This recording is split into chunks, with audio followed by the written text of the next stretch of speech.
Kulikuwa na siku mwili wangu ulinisalimisha, hali ya afya ikaniweka chini. Nikasimama si kwa hiari, nikapoteza vitu vya thamani. Ndoto zikayeyuka, mipango ikavunjika. Na kimya kikaongea kwa sauti kubwa kuliko maneno. Kulikuwa na giza, kulikuwa na maumivu, kulikuwa na wakati hata mimi nilijikosa. Na kwa yote niliyemkwaza, kwa niliyemuumiza bila kukusudia, kwa niliyempa kimya wakati alistahili maelezo. Naomba msamaha, haikuwa dharau, ilikuwa ni vita ya ndani ambayo sikujua jinsi ya kuishinda.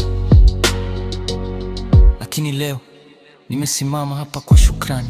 Namshukuru Mwenyezi Mungu kwa kunivunja ili nijenge upya, kwa kuninyamazisha ili nijifunze kusikiliza, na kwa kuniangusha ili nijue kusimama kwa unyenyekevu. Na washukuru wazee wangu kwa dua zisizochoka, kwa subira isiyo na kikomo. Na washukuru ndugu, jamaa na marafiki waliobaki wakati sikuwa chochote, waliovumilia wakati sikuwa mimi, waliamini hata pale nilipoacha kujiamini.